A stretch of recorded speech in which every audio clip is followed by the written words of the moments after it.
प्रेमी ने प्रेमिका को औकात से ज्यादा दे दिए पैसे। एक नहीं दो नहीं बल्कि 22 लाख रुपए प्रेमी ने प्रेमिका को दे दिए। जहां ये पूरा मामला मध्य प्रदेश के रीवा का मामला है, जहां प्रेमी ने काफी कुछ बताया है और आज वो न्याय की गुहार लगा रहा है। प्रेमी का ये कुछ कहना है कि वह प्रेमिका से काफी प्यार करता था और वह उसे धोखा दे रही थी। उसे नहीं पता था कि वह जो शादी का झूठा झांसा देती है उससे वह शादी नहीं करेगी, उसके पैसों से उसे प्यार था। लड़के का कहना है कि उसने 22 लाख रुपए लड़की के अकाउंटों में डाले हैं। कई अकाउंटों की उसके पास सबूत है, लड़के के पास पुख्ता सबूत है। ये लड़के का यह भी कहना है कि उसने 3 लाख रुपए से अधिक रुपयों के कपड़े और फोन लड़की को दिलाए थे। आज जब लड़का लड़की से शादी की कहता है तो उसे पता चलता है कि लड़की की किसी और से शादी हो रही है और लड़की किसी और से शादी कर रही है। आज लड़का पुलिस से न्याय की गुहार लगा रहा है। देखिए, आपको दिखाएंगे पूरी वीडियो के माध्यम से। मैं Manish Thakur, India crime news से न्याय ठाकुर के साथ। मेरा नाम विवेक है। मेरा एक लड़की है आस्था उर्मलिया, जिसके साथ दोस्ती थी और उन्होंने हमसे शादी का प्रस्ताव रखा था, शादी के लिए तैयार थी, जिसके पूरे मैसेज, पूरे एविडेंस सब कुछ है। इसके बाद उन्होंने हमसे झांसा देकर लगभग 22 लाख रुपए अपने अकाउंट पर्सनल में लिया है। लगभग 165 बार में पैसे दिए गए हैं, जिसके ये आपको दिखाना चाहूँगा। ये हिस्ट्री है, ये आप देख सकते हैं। HDFC बैंक से पैसे गए हैं, ये लगभग बड़ौदा से गए हैं, ये आप देख सकते हैं। उनके खाते नंबर हैं और फिर से HDFC करंट अकाउंट से गए हैं पैसे। ये उनके अकाउंट में पैसे दिए गए हैं, लेकिन ऐन वक्त पे उन्होंने धोखा देकर, ये धोखाधड़ी की है। इसके अलावा बताना चाहूँगा, उन्होंने हमसे लगभग 3 लाख रुपए से ज़्यादा के कपड़े, जेवरात और आईफोन, डायमंड रिंग के पैसे, सभी के पुख्ता सबूत। मैं सबसे पहले बताना चाहूँगा, जो मैं यहाँ बोल रहा हूँ सभी के पुख्ता सबूत हैं। लगभग 512 पेज के एविडेंस CSP कार्यालय में दिए जा चुके हैं।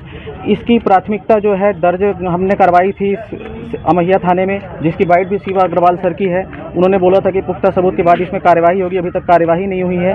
एक मंत्री हैं या नेता हैं, उनके PA इसमें पूरी जी जान लगा चुके हैं कि इसमें कोई कार्यवाही या FIR न हो। पूरे सबूत हैं इसमें। मैं बताना चाहूँगा कि लगभग जितने पैसे, जितनी शॉपिंग की गई हैं, हमारे पास स्कैनर आते थे, लिंक आते थे कि इसमें पेमेंट करिए, इसमें पेमेंट करिए। उसकी पेमेंट की गई है, उसके मैसेज की डिटेल, चैटिंग की डिटेल, 2021 से जो चैटिंग की डिटेल है पूरी हमने सुपुर्द कर दिया है सारे एविडेंस के साथ। बिल्कुल जान पहचान किसी के माध्यम से हुई थी, उसकी डिटेल हमने यहाँ दे दी है कार्यालय में। और बताना चाहूँगा SP कार्यालय, एडिशनल SP, CSP और ये जो मैं आज आपके सामने बोल रहा हूँ, इसके लिए कल रात को हमने एक आवेदन दिया है SP सर के यहाँ, जिसमें सील लगा हुआ है। इसमें हमने लिखा है कल प्रेस कॉन्फ्रेंस करके मैं सारी चीज़ें सार्वजनिक करना चाहता हूँ। और इन सभी के जो सारे प्रूफ हैं, कैसे क्या हुआ, कितना हमने पेमेंट दिया, किस ऐप में दिया, कैसे क्या दिया, और सभी की एक कॉपी आपको तुरंत यहीं पर। उन्होंने झांसा दिया था उसके SMS हमारे पास पड़े हुए हैं, लेकिन अब उन्होंने क्या किया मुझे नहीं पता। लेकिन हमारे जो पैसे डूबे हैं लगभग 80 लाख रुपए के हमारे पास सबूत हैं। ये 512 पेज का भी मैं दे चुका हूँ, 239 पेज के सबूत अभी और रखे हुए हैं। जांच में सारे सबूत सही भी पाए गए हैं, कार्यवाही का दिलासा भी दिया गया, लेकिन एक दिन जो है यहाँ पर टाला जा रहा है 2021 अगस्त से। इसमें कुछ लोग राजनीतिक षड्यंत्र कर रहे हैं कि किसी को न्याय न मिले, क्योंकि हमेशा हमारे समाज में ऐसा होता गया है कि अभी तक एक लड़की का शोषण लड़के करते हैं तो उन्हें सज़ा दी जाती है, उनके फैमिली को बैठा के बहुत लंबी सज़ा दी जाती है, हर एक चीज़ किया जाता है। लेकिन यहाँ पहली बार ऐसा है कि लड़के का शोषण पूरी प्लानिंग, योजनाबद्ध तरीके से किया गया, क्योंकि इन्होंने 2 लाख रुपए तकरीबन अपनी बहनों के अकाउंट में भी डलवाए हैं, जिसके एविडेंस भी इसमें लगे हुए हैं। पूरा एक अच्छे से मतलब सुनियोजित तरीके से। सबसे बड़ी चीज़ है कि सगाई के दिन इन्होंने जब इनकी सगाई चल रही थी लगभग 2 बजे से 5 बजे के बीच में, तो 4:47 पर भी इनका SMS आया हुआ है। परेशान नहीं होना, मैं दिखाना चाह रहा हूँ आपको। 19 तारीख को सगाई हुई है 3 बजे और 4:47 पे मैसेज आया, 3 बजे से सगाई शुरू हुई। मुझे जानकारी नहीं है। इनका जो गृह क्षेत्र है डभौरा है, रीवा में रहती हैं। ये पूर्व विधायक राजकुमार उर्मलिया की सगी भतीजी हैं। और सबसे बड़ी चीज़, हमारे पास कई धमकी आए हैं। और हाँ, एक इम्पॉर्टेंट चीज़ ये है कि इसमें इनके फादर ने पहले हमें काफ़ी सारी धमकियाँ दी, जान से मारने की, गोली से मारने की। जब मैं नहीं झुका तो 376 या न जाने कौन कौन से मुकदमे में पूरी कोशिश की। जब उसमें सफल नहीं हुए तो इन्होंने हमें क्या पैसे देने के लिए कहा, पैसे देने के लिए। फिर ऐन वक्त पे पैसे देने से मुकर गए। उसकी वॉइस रिकॉर्डिंग भी हमारे पास है। उस रिकॉर्डिंग में वो स्वीकार कर रहे हैं कि हाँ, हमारी बेटी ने पैसे लिया है और हम पैसे देंगे। मैं आपको वो रिकॉर्डिंग यही सुना दे रहा हूँ एक बार। देखिए ये बहुत बड़ा मामला है, क्योंकि आजकल हर दिन ये दूसरे तीसरे ऐसी घटनाएं हो रही हैं, लड़कों को बहुत सजा मिल रही है, लड़कों के साथ अन्याय हो रहा है, हर दोषी बचकर निकल जा रहा है। लेकिन ये एक ऐसा प्रकरण है जिसमें सारे सबूत जो हैं, हजारों पेज के सबूत, वॉइस रिकॉर्डिंग, SMS की डिटेल, चैट की डिटेल, कॉल हिस्ट्री की डिटेल, सगाई के दिन तक वीडियो कॉल, फोन, मैसेज किए गए सगाई के दिन तक, और जो चीज़ें हैं पर्याप्त सबूत यहाँ पर है। लेकिन अभी तक कार्यवाही नहीं मिल रही है, और ये कार्यवाही होनी चाहिए, क्योंकि इससे बहुत सारे लड़कों को आने वाले समय में न्याय मिलेगा। लड़कों की जो उम्मीद है वो भी पुलिस या प्रशासन के साथ खुलकर बात कर सकेंगे, अपनी बात रख सकेंगे।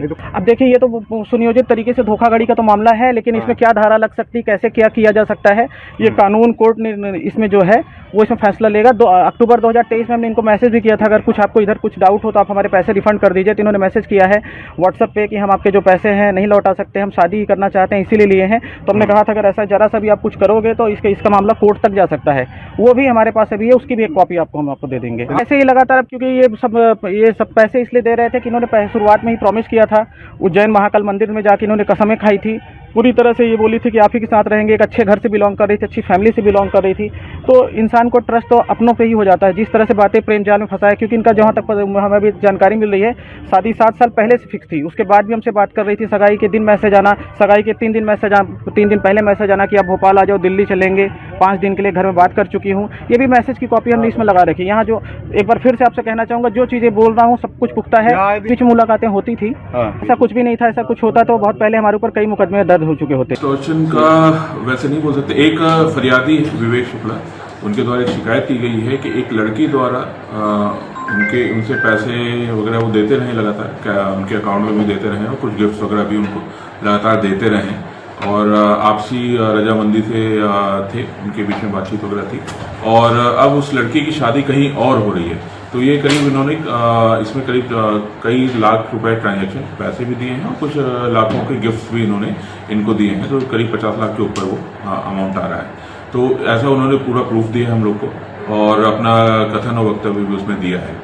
अभी इसमें हमको जो दूसरा पक्ष है उसका भी कथन लेना है, और इसमें विधिक राय की बहुत आवश्यकता है, क्योंकि इस तरह का ये केस कहीं पे हमारी जानकारी में नहीं है कि इस तरह का कोई केस हुआ है। तो उसमें विधिक राय कि क्या इसमें कोई वैधानिक प्रोविजंस होंगे जिसमें कुछ हम FIR वगैरह या कोई वैधानिक कार्रवाई कर सकते हैं, उसको देखते हुए विधिक राय के अनुसार इसमें आगे की कार्रवाई की जाएगी। जैसा मैं बोला कि ये इस तरह के कोई ऐसा हमारे पास केस पहले नहीं आया है, और विधिक राय इंपॉर्टेंट है, ना ही हमारे पास कोई ऐसी FIR पहले की है, क्योंकि कई सारी चीज़ होती है वो क्लियर कट धाराओं में उल्लिखित होती है कि इस तरह का होगा तो हम 420 मानेंगे, इस तरह का होगा तो हम 376 मानेंगे।